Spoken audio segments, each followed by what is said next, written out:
Alright guys, thank you to be here. I hope you guys of United Rock Nation will enjoy this video of the treatment. Yeah. So nice to meet you guys. The first time for me to meet you in this place. So what do you think about Paris first? Oh, we love Paris. Like, Paris is, yeah. it's like our second home. Like, I mean, like, we've been coming here for quite a few years now. And we've always had a great reception, and people in Paris have always been like welcoming us with open arms. So we love coming in. I think every time we sort of find something new in Paris, like we've come here with Alice Cooper. Yeah. We did Olympia, was it? The Olympia? I think so, yeah. And then we came here with Steel Panther, and then since then we've done the Bus Palladium, seen the dark little streets around there with the massage places. You know what I mean? Every time we come here, we find something just really cool about Paris. It's just been a really, really cool place every time we come here. It's brilliant. And as you say about the gigs that you did, maybe for one of me is maybe Slash, because you did the first part of Slash, if I make it right. Yeah. And how was the experience for you to do first part of Slash? Because every band wants to play with Slash. Yeah, no, Slash was great. Like, he treated us really, really well. Like, it was like the shows were really good. Couldn't ask for much more really. Like, he just treated us really well, and it was like an amazing experience to go out with like a legend like Slash. I think it was so cool to just support like a massive legend, and he wasn't like an arsehole, you know what I mean? He was really down to earth and really cool with us, and it was just nice that he came and checked us out, and, you know, would actually take the time to say hello, because, you know, a lot of people don't. It meant a lot to us. So we're here to talk about Generation, me, and before to talk about the new album, you involved Matt and Fabian because sorry, I made a mistake. Yeah. Matt and Fabian aren't anymore in band. Yeah. So what happened with them? Yeah, I mean, like, I think it was like December, around like December 2014. Like, Matt was just like he didn't want to do it anymore, and he wanted a normal life and wanted to settle down with his girlfriend and that kind of thing. And we just come to a mutual agreement to just part ways, and yeah, from then we started searching for a singer, and then we come across Mitch, and yeah, we literally took it from there. Mitch come down and auditioned, and we've been together since. And then Fabian was just, you know, I mean, similar reasons, just didn't want to do it anymore, wanted to do his own thing. So yeah, we got in Taylor. Yeah. I think that's probably being in a band. You have to give everything. What you want to do. It's not like just a part-time job. It's full, you know, all the time or nothing. And the guys just couldn't really commit and put the commitment in that we wanted from it. So, and I think as well we kind of reached like a ceiling with them. The band, I think, had gone as far as it could go with those members. So that's when Dan found Mitch, and here we are with a new album. Yeah. So how did you meet Mitch? Literally, I found Mitch's YouTube clip when he was on The Voice. Found his audition through that and listened to it, and really liked his voice and stuff. So then I managed to find him on Facebook, and I just sent him a request on Facebook and a message saying like I really liked his voice and would he be interested in joining the band. And then yeah, he come down, and he's been in the band since then basically. So maybe, for example, if I do a video on YouTube with my guitar, you will maybe inform me. Yeah. I mean, with the guitarist as well, we held loads of auditions, looked around loads. Constantly with guitar players, they go all the time. So. It should be awesome. Yeah. Bring a guitar next time, alright? And then maybe we'll swap around. Maybe. We'll even film it. Yeah. As you want. Yeah.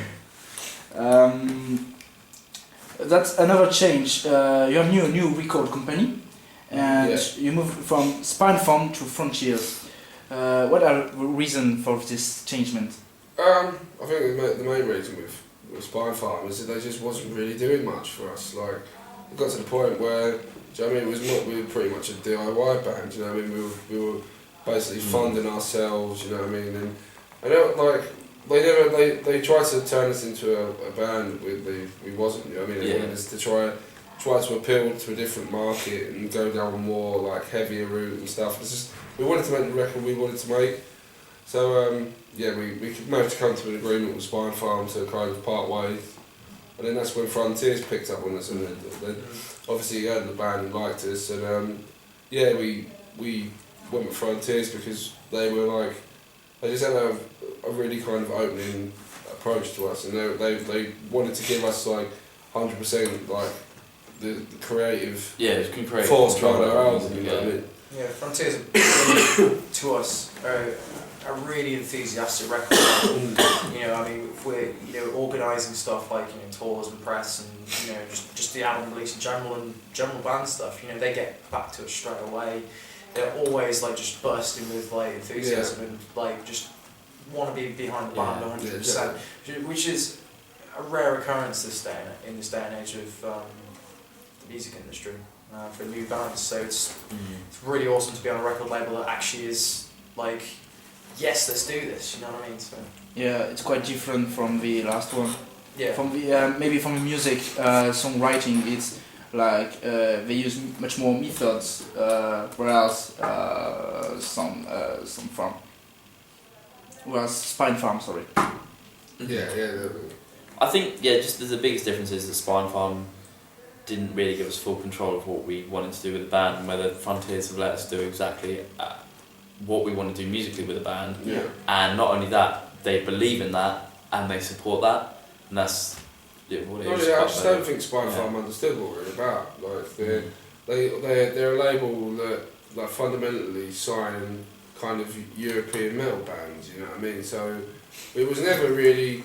You could never really put us in the same category as the majority of the bands they've signed. So to go with something like Frontiers, where they've got like bands like Def Leppard, Whitesnake, like Journey, like all the kind of bands that would be in our genre, bands we could tour with. It's just they kind of know how to like where to put us and how to approach like publicising our record. You know what I mean? So it was definitely like the best option, and it's coming from a label that are actually fans of what we do, as opposed to wanting to change what we do to suit them. I think the other thing as well with Frontiers, I think they were looking for a young band to really get behind. Because I mean, a lot of the bands on Frontiers are quite established older acts, so having a young band, it's I think it's something they're extremely interested in doing. Yeah. And obviously, being a young band, that's the best thing you'd want to do is be with a record label who wants to push a young band. You feel like a kid against Exactly, against God.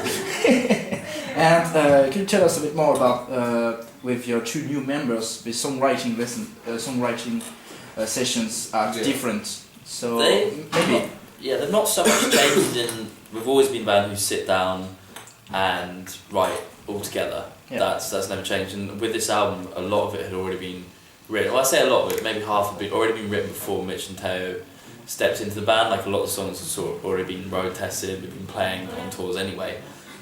So the writing in that way never changed from what we've done with the original album. I think Mitch just came along and allowed us to be able to go places that we wouldn't have been able to go before. Things with like Backseat Heartbeat is just something we probably wouldn't have been able to do with Matt. And now it's sort of opened up a whole new dimension to the band that we couldn't really explore before. Yeah. And on the new album, there's a mix of hard rock songs and heavy metal songs. So you did the mix for us. You did the mix between these two type of songs. Could you explain us that choice? It's quite weird. The where, like you say, the heavier ones. Like if you're talking about Bloodsucker, and that was actually one of the first songs ever written. I mean, it must be about 6 years ago. And it was kind of something that we thought at the time, we were like, that's a bit too heavy. And I think now, we've just sort of wanted to try something, not like try new things, but it's just, I don't know, I guess we've been given a chance. And I think when you listen to it as a whole album, the tracks don't stand out to me as much heavier. I think it's just slightly different. I'd say it's heavier in it's a more of an aggressive album. It's not, I wouldn't say we've gone in any direction that isn't anything but rock. I think the way we've delivered this record and approached this record, we've done it from a lot more of an angrier kind of aggressive place. You know what I mean? I mean, Which I think is different to the last two albums. when I joined the band, I mean, I specifically asked that we start doing black metal. Yeah. But the boys that just didn't have any of it, so instead we just played everything just a little bit angry. Yeah, I mean, unfortunately, he didn't keep the receipt for his corpse paint, so Yeah, can't take it back. So your choices are really different from the. I think a lot of that aggression comes from a lot of the stuff that we've been through, especially the band with members leaving and just being a young band in the music industry. And before I joined the Treatment, I'd been doing music for 12 years as well, so I can sympathise and understand where the boys are coming from as well. So I think all of us, the place we are in our lives as musicians, kind of all came together with the same vibe and just went, you know what, let's really give it to him on this next album. Yeah. You know, we need to show everybody that we just need to prove everybody wrong. And yeah, just give it something. So maybe you play just by your own. No. Can you explain the meaning of the title Generation Me and the graphic art that you did with the wires, who coming from the man, just like from a teenager who is in front of his. Well, it's a generation, like, I think it's kind of like our generation, Generation Y or millennials, It's not so much like the album's a concept album anyway, but I think it's an overarching theme that, something that we, are aware of is that our generation is so disenfranchised and fragmented in society that, there is no sense of community anymore. People don't go out anymore. People are just stuck, to social media and care too much about what they look like on Facebook or whatever. I think the whole album is about selfishness and people's characters, and I think some of the worst characters are our generation. I think we're a very self-absorbed generation, and I think it's almost like a call to arms to say, what we've got to. Get back out there and get off the computers and smartphones and stuff. Not completely, but just get back to actually, existing in the real world and being a good human being. And I think rock music over the years has always been a source of, been a way for people to get together and be good people and not be judged or anything, and we need to get back to something resembling that.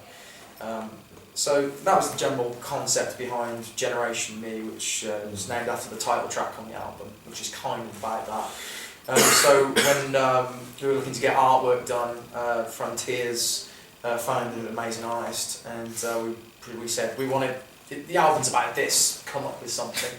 Do it kind of in a comic book style. We thought that would be kind of a cool idea, a little bit different to the album covers that we've had before.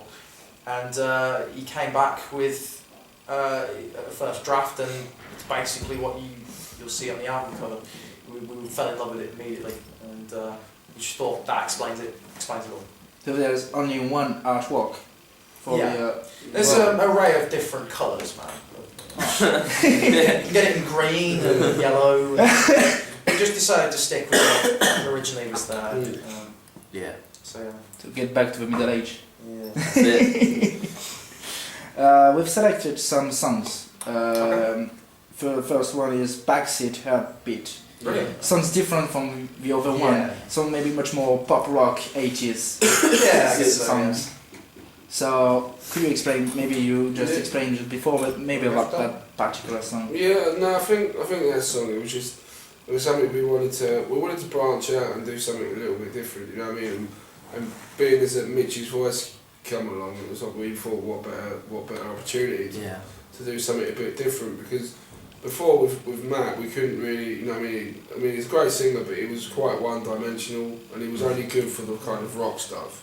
Okay. So to be able to do something a bit more melodic with Mitch, we kind of jumped it with both hands, you know what I mean? And I think we tried sort of go down that route a little bit, like we had nothing to lose but our minds on the first album, and then Cloud Across the Sun on the second one, but on this album we were really, like with Mitch had a totally sort of different range to where Matt could go, and we've really been able to sort of like explore that kind of side where we weren't really able to before.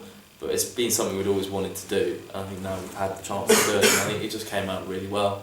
Yeah, I mean, when we had the song before we recorded it, it was kind of like, you know, we've got to record this because it's just such a good song and it's a good melody, and though it's not traditional, it's not the traditional treatment sound, but Yeah. you know, fuck it, let's just do it. Yeah. So why not? You know, it's a great song, so that's why it's on the record. We've also never wanted to be one of them bands that have liked to put ourselves in a box as well. I mean, you know what I mean? We have a kind of established our sound now, you know what I mean? But I mean, we're not like one of them bands like, I don't know, for instance, like someone like Motorhead who, with Motorhead, you know what you're going to get. You know exactly what you're going to get, you know what I mean? Whereas we like to make a bit of variation to what we do. It also makes it more interesting, I think, Yeah. as for listening. And, I mean, if you put on an album, you know, I think a bit of diversity keeps things fresh whilst listening to it. You know Yeah. what I mean? You just don't want to hear the same thing just for 40 minutes straight or whatever. Yeah. 40 minutes of the same song, it's really... Exactly. Yeah. I feel it. You know, like Eric Clapton is like, oh, the same, or Joe Bonamassa. Yeah. Because I listen much more blues, but it's quite the same, so Yeah. that's good to change maybe from one pop song, one rock song, and Yeah. then Yeah, exactly. Yeah. the diversity that you did. With maybe the second one is Better Think Again. It's mid-tempo. It's a weird one. I think that's probably the weirdest track on the record, I think. It's... We have more of a Zeppelin feel on that one, Yeah. with the sort of drum beat beginning it, and I think Yeah. for me, I love those sort of mid-pace songs where you hear it, it's just, you know what I mean, it's just Yeah. proper rock and roll, and Well, it's, that's as well with Abreth. We've had Abreth for absolute years as well. Yeah. And we just thought, do you know what I mean? The riff's been going for so long. Just try and make a song and put it in there, and yeah, come out. It's Better Think Again. I think it's really good because I think it would be a really good, like when we go to approach doing it live as well. So yeah. I think there's going to be a kind of like overlooked song. I think it's one of our best song for us Yeah. to hear. Brilliant. With a cry tough. Yeah. Yeah. I love the name of the song because it's cry tough. Yeah, man. So when do you find this name for the song? Just came about. Yeah, it just seemed right. It wasn't. I think with Cry Tough, it's not really like. It's not a deep meaningful It's not a deep song. meaningful song. It's just a kind of in your face rock song. You know what I mean? And yeah, just the title Cry Tough kind of stuck in our heads, and yeah, we just used it and made what, in our opinion, a really good song out of it. I think it's possibly one of my favourite songs on the record is Cry Tough. For me, it's because it's just, I think it's the most punk rock song on the record, and I like that we've branched off into a bit of punk rock sort of style, Yeah. riffing and vocals and stuff in certain areas of the album. I think it's just got energy, and I think having a few tracks on the album where we can just let rip and you know, go completely mad. I mean, on the end of that, I remember we was in the studio tracking vocals for that, and I was just started screaming at the end of it and just going, and it just worked, and we were just like, literally, I just did that and was like, yeah, we're keeping that. Pull that on. That's kind of cool. So stuff like that, that track for me is probably my favourite on the album because it's just full out, you know, punches to the face. So. You take something in your face. Yeah, it's straight in your face. You know, that's why I like it. Something, just I didn't say someone. Yeah. In April, May, you will tour in UK. Yeah. But we don't know about European tour. Yeah. Well, neither do we. Yeah, no, we've as far as European tours are concerned, we're discussing it with our agent at the moment. So, I mean, we're trying to weigh up what the kind of best shows for us to do will be. But we're definitely going to be like France is definitely going to be one of the first places we have in mind of coming when we do branch out to Europe. It's one of those things, like the last time we did France, it was incredible for us, it was really good. And it's definitely somewhere we want to come back. There's always been a lot of interest in France, and also we've loved coming here. Yeah. But obviously it's like a fresh band, it's a whole new sort of start for us. So the album comes out, first stop is UK doing that tour, and then as soon as we've kind of done that. Like as soon as we get on to doing Europe, France will be the first place we want to go. Yeah. It's not somewhere we don't want to go, put it like that. It's somewhere we want to go ASAP. But it's just getting everything sorted, you know what I mean? Where it's like a whole fresh start for us as well. But we will be out here, don't worry. I think a lot of it is, we wait until this album comes out next month. And just seeing how it goes down with people. A lot of the reviews we've had for the album have just pretty much across the board been absolutely phenomenal. I've been blown away by what people thought of the album. And we just, every day there's a new review coming in and it's literally all great. So, but when the album comes out, it's, gotta let the public decide, see if they love the album, see if they don't. But Can keep going. but we're just gonna keep going. We're not gonna go down without a fight. So. Whatever people think of it, it's not really going to affect us. You know what I mean? In our heads, we know we've made a great album. You know what I mean? Like it's the first time we've walked away from it and thought like, you know what I mean? We've actually accomplished everything that we wanted out of this album. You know what I mean? So I mean, it's definitely the most positive we've ever been. So we can make a deal. If you come to France, the first date that you will have to do is in Paris. Yeah. Alright? Okay. Okay. Could I just flip this round? If it's the last day, then we have the best party in Paris. Yeah, that's good. You know what I'm saying? Which place where you want to go? Paris. Yeah, but where exactly? Well, we were thinking of just setting up in the street, Yeah. charging people to come down this certain road. Make a promotion. Treatments in Paris. Come everyone, make a party at the best I wish party. we could like do That's a gig right. in like the Moulin Rouge or something. Yeah. Project X. You've done Yeah, some some. stockings and a bit Yeah, further. I'm considering it, but I don't know if I'm comfortable with it just yet. Okay, so thank you guys for your No answer. worries, man. Hope Thank to see you. you soon and maybe a new album, and hope your album will be like an explosion of Let's do. So fans, Yeah. dudes and everything. So wish you good luck for the last. Thanks, Cheers. man. Yeah, appreciate it. Thank you guys of United Rock Nation. Thank you. Hi, we're The Treatment. I'm Tag. I'm Danny. I'm Mitch. And you're listening to United Rock Nations. Yes. And cut!